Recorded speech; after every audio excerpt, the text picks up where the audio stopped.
Just as the title says, this is 20 minutes till dawn.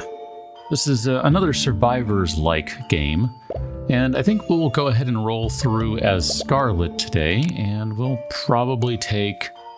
we have a couple different choices here. I don't know, I kind of like the bow, I kind of like the SMG, I kind of like the shotgun. We'll do the SMG just for giggles, because I haven't used that in a little while. And we're just going to dive straight into a standard game. We're going to be playing on Darkness 1 is the highest level that I can currently play in here. We'll just do the base default map of the forest. So, as I said, this is a Survivors-like game. So when I say that, of course, I mean Vampire Survivors. I don't mean... I don't know what I would mean aside from Vampire Survivors. But one of the things that you'll notice right away is that I took some damage, and you can see in the upper left-hand corner there's a heart missing. This game is a little different from Vampire Survivors and some of the other games in that it's a little more old school in a sense. The way it works is closer to some of the games of yore where you get hit, you lose a hit point or a heart, and then that's basically it. You get hit, you lose one. It's kind of that simple.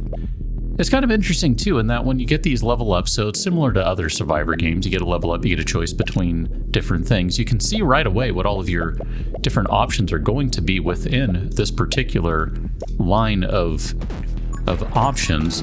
And if you go diving into the menu of the game, you can also see there are synergies listed in here. And it'll basically tell you, okay, so Fanfire plus Fresh Clip will get you Mini Clip, which is not good for this gun because it's going to be minus 666 max ammo, but very fast reload, which is great. A bunch of other things too. We're not going to look through all of these, but some of them are pretty fun, and we'll just kind of go back into the game. One of the things to me that is most different about this game compared to other games is, sure, you can turn on auto aim, so now it's on auto aim. You can see the reticle is just bouncing from monster to monster, and that's cool. I mean, I'm okay with that. Oh goodness, what do we want to do here? Let's do Pyromage, because we're kind of sort of running a build that basically benefits from setting people on fire. I say people, of course, I mean demons, so try and set as many of these on fire as we can. But one of the other big changes is that you just straight up have some sort of firearm, or I guess it could be a crossbow or a bow, so it's not that. It's a weapon that fires projectiles. And you have direct control over that, or you can set it to, manual. It doesn't really matter. Oh, I didn't pay attention to see if one of the ones I really like was an option there. My bad. The thing that's kind of interesting, though, about the auto fire, at least that I have found, is that anytime I do auto fire, the game does not want to focus on any of the bosses that come through. So that's kind of a weird thing that I haven't quite wrapped my brain around just yet.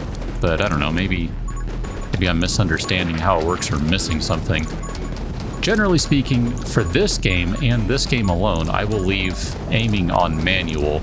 And you might notice by the way the reticle is moving around that, yeah, I'm playing mouse and keyboard. Now, I've played mouse and keyboard, or at least keyboard, on some of these games, and most of them I will play with a controller. And in fact, I do have a controller plugged in. You can see my PlayStation controller is plugged in, and it does work.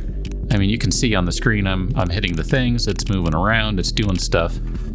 For this particular game, though, I do find that I prefer to just roll with, mouse and keyboard. It's just easier to aim for me.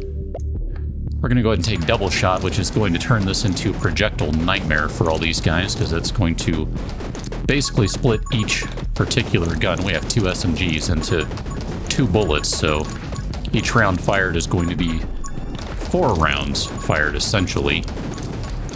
At some point, we will need to work on some additional reload speed, but the build itself currently uses setting guys on fire as a way to get some additional reload speed. So we'll kind of go through some of the other stuff as we keep playing here, but let's go ahead and take Fresh Clip. I want some additional reload speed just straight up out of the box. But some of the other changes, too, that are kind of interesting compared to some of the other games is that it doesn't seem like there's a limit in terms of the number of either weapons or buffs that you can get. I mean, kind of looping everything into those categories, even though it doesn't necessarily I don't know, I mean, I guess it kind of is done that way in this game. And that's similar to, I think, another game I played on the channel is Spellbook Demon Slayers. I think that one also... Oh man, I didn't pay attention again. Was there a spear? Because if there was, I should have taken that. We already have a lot of fire stuff, but whatever. We're leaning into fire, but I really do need the spear one shortly, because I am going to get hit and then we're going to die here. It's going to happen. But like some of the other, or unlike, I should say, some of the other games, as far as I can tell, this one does not have a dodge button. So this is more like Vampire Survivors in that there's no dodge, which means you got to be paying attention to what you're doing. Oh goodness, I don't know which one to take. I mean, I'm not as interested in that one. Ghost Friend isn't bad. That one's kind of fun. We'll do that one. It's going to summon a little ghost guy for us who's just going to be pelting everyone with little ghost bullets. Here, let's go ahead and put some fire over here just to get rid of these dudes. Bosses drop chests like other games, who bullet damage minus 25%, but burn damage plus 67%. Whatever, I'm fine with that. We're totally leaning into burn damage, and I'm okay with that. I mean, I don't know. You still need to have some just straight up burst damage, and the scythe is currently filling that role. I don't see... Okay. I don't see the one I want, so we'll just go ahead and go with... Now, we could go with this guy here, and that would basically undo what we just did from the standpoint of taking a negative. And I do want to do that. Easy for me to say. The negative we took on bullet damage. I want it for the additional knockback. I mean, I would like the fire rate too. For the SMG, it's maybe not as important because it's already pretty fast firing. But the additional knockback is handy just to have some control as guys are starting to close in on us. Okay, still no spear. I'm looking for the spear, but we will take Soul Reap because this is a really important one. This is going to allow us to build our max health. So Soul Reap, as it says, every 500 kills, you get a Soul Heart. Soul Hearts, eventually, we can turn into regular hearts, which will allow us to increase our maximum health. Now, they do kind of function as health right now, so even though we have 2 red hearts and then the 1 red outlined soul heart, at the very least you can see it looks a little different. Yep, just got hit. There it goes. That's a shame. Once we're able to level up some more of these skills, we'll be able to turn those into just regular hearts. It'll take a little bit of time to do that. Let's go ahead and take Frost Mage, because the thing that we're running right now that gives us increased reload speed, and I think maybe fire speed too, works on frost and fire. And frost is really good for control because you can see it is encasing these guys in a little bit of an ice shell, and meanwhile they're frozen, and apparently they're also burning while they're in this shell. So it's really hot and really cold. It is burning cold. That's what it is. The cold does work on bosses too, but it does have a sort of limited effect on the bosses comparatively. We could take this one. I mean, we're eventually going to take all of these, I think, anyway. I'm just looking to see if there's anything better to take right now. I kind of want to take Evasive just because I'm going to need a little bit of evasion bonus. This is going to get a little hectic once we get closer to the 10-minute mark. And I'm assuming we're going to be able to get to the 10-minute mark, so we'll have to see how that goes. So we have a different boss on the screen now compared to the last one we had. And you'll notice the kind of red and green lines that are going at the bottom there. That's the arena crap. I just got hit. Those are the arena walls, so we cannot move past that right now, which is similar to in, Vampire Survivors or Scarlet Tower. Will give you the circular wall of enemies, flowers, that sort of thing, to kind of force you to stay in the boss arena. We're just going to take this one right now because we need the maximum health, unfortunately. Game's been trying to say, subtle hint, dude, you need this. All right, I will listen. The wall's going to go away eventually. It does take a little while, though. And then we'll be able to leave and go get that pickup that the boss dropped. You know, I haven't really talked about it. I just kind of wanted to let the graphics in the game just kind of speak for itself for a little while before we dove into it. But check out the graphics of this game. Specifically, look at the color palette. It's basically all greens and reds. It's very interesting, and it's pretty striking, really. Okay, let's take a moment to look at this. When you kill these, certain bosses will drop chests, other ones will drop these upgrades. And these upgrades, you can see, do have some positives and negatives to them. We're not taking this one because max HP is -1, and right now we need all the max HP we can have.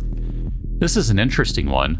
Bullet damage -50% and knockback -95%, but a lot of fire rate, a lot of spread, and triple your base ammo. I don't think I like any of these.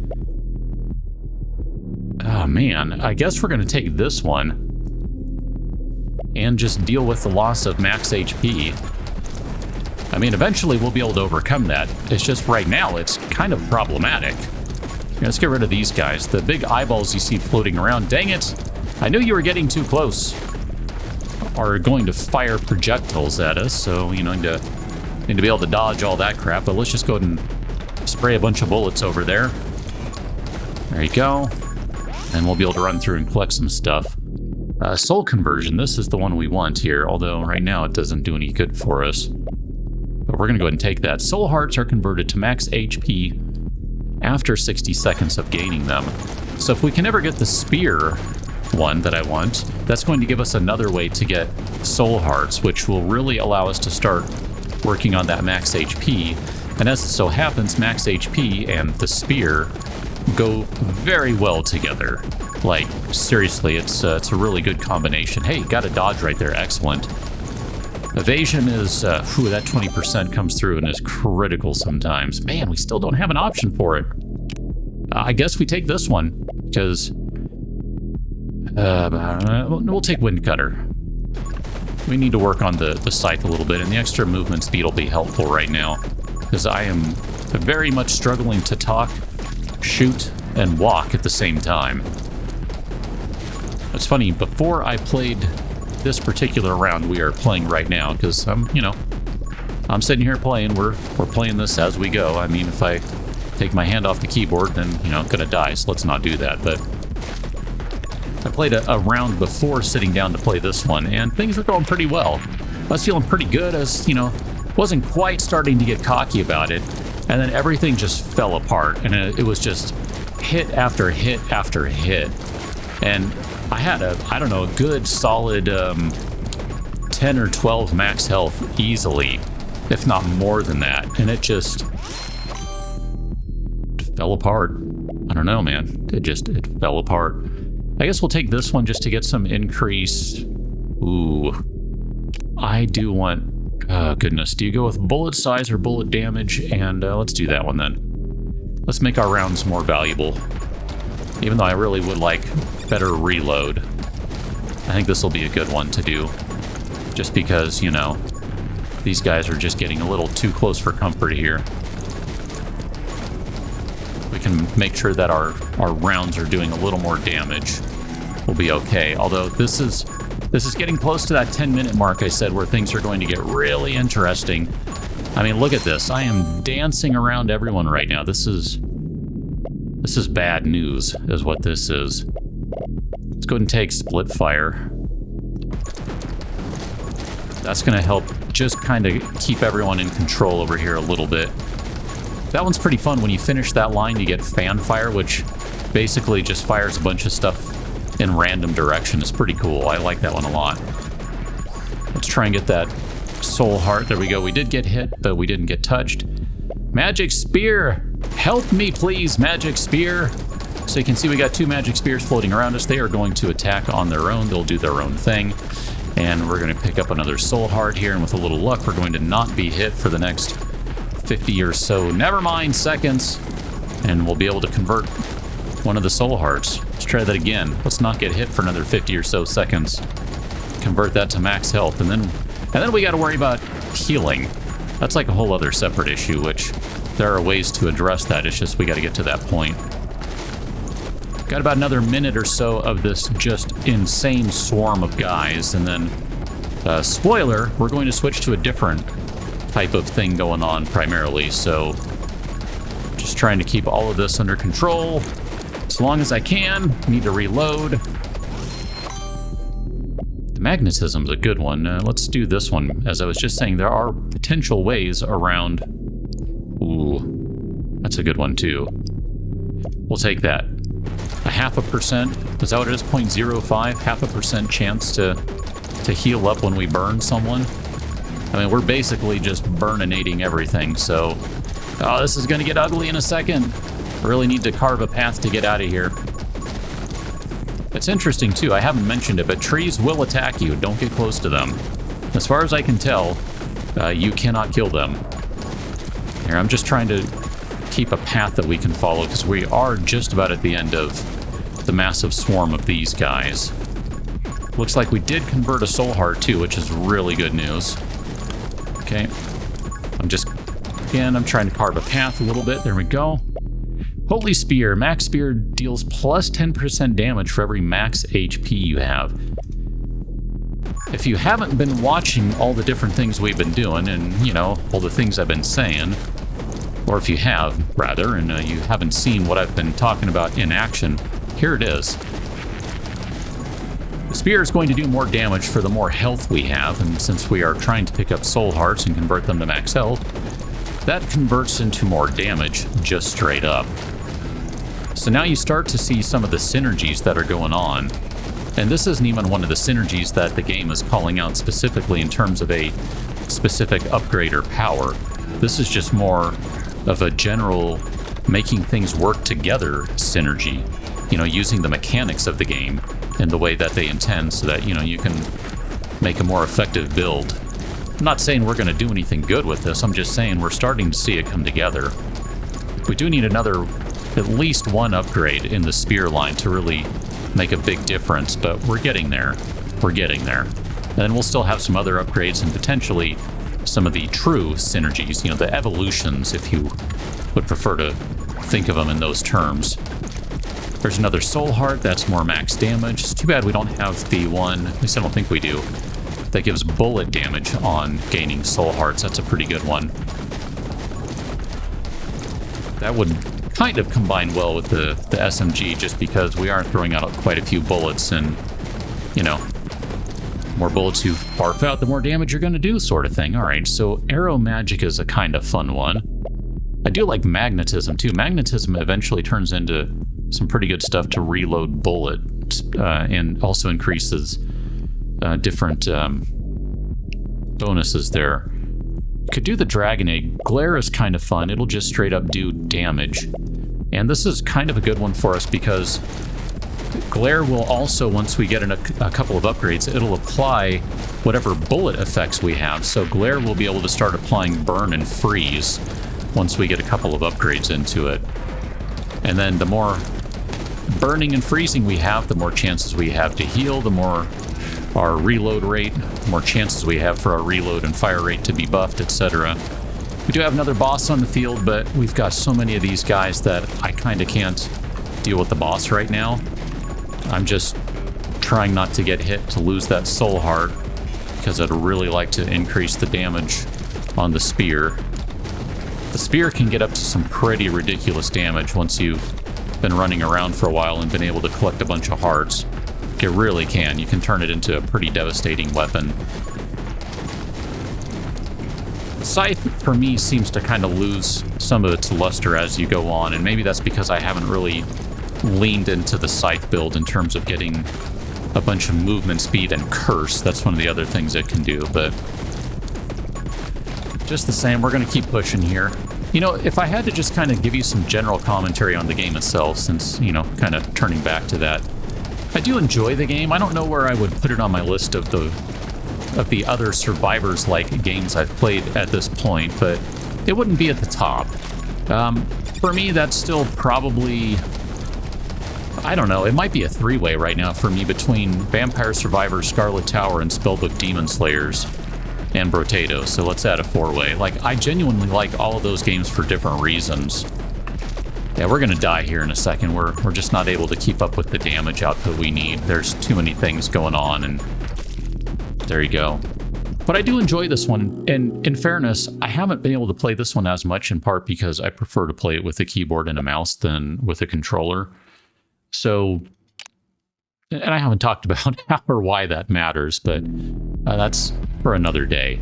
But overall, I do enjoy this game, and it's around the same price as the other ones. I think it's, I don't know, $4 or $5. So, you know, you have the extra money to spend if you like these kind of games, I would give it a solid recommendation.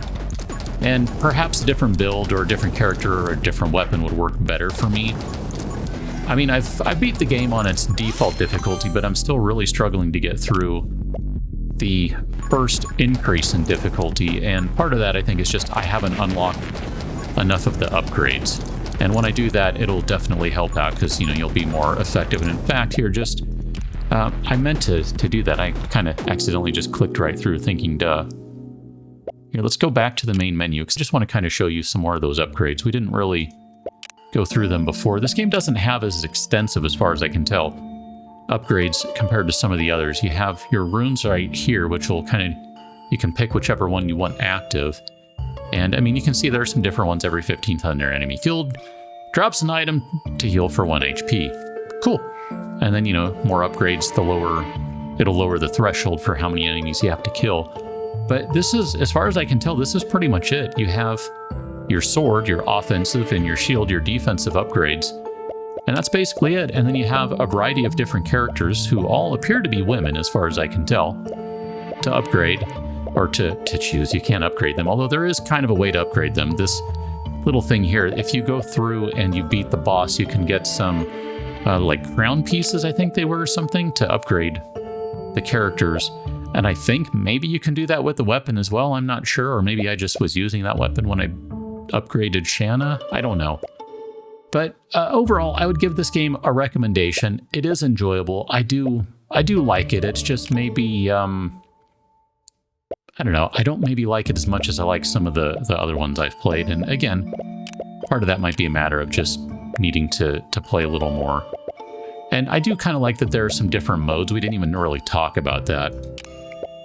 You can just do a quick play and jump in for like a 10-minute game sort of thing, which that I think is something that other games might want to look into. I really like that. That's a fun thing. I mean, you know, it's a different mode, so maybe, you know, the achievements and blah, blah, blah. But sometimes I don't really have 20 or 30 minutes to play around, so a good 10-minute one, that's pretty good. And I know Vampire Survivors has maps that will go much less time. I mean, they kind of do some short, some long, and some of the other games have that as well. But I don't know, I really like specifically a 10-minute game. That works really well for me. So I'm going to leave it right there for now. I don't think I have any more of these games that I bought that I have yet to play. So I might be done playing Survivor-like games for a little while, but if you like these and you haven't seen the other videos I've done, go check them out. I've got Brotato, Vampire Survivors, Scarlet Tower, Spellbook Demon Slayers, all on the channel. And I enjoy the crap out of these games. It's just a fun genre that I am so glad has become a genre. Especially because all the different games do have different ideas. And even if for some of them I kind of started out thinking, yeah, it feels like a clone, or a shameless clone, as I said in one video, I've seen that's not true. The games do have interesting things going on, and there's no shameless cloning. There might be some very strong similarities, but not shameless cloning. They each have their own perspective, they each have their own style, and that's probably super noticeable with this game, maybe more so than some of the others. For now, we're going to call that good. I'll catch you on another one. Till then, thanks for watching. See you later.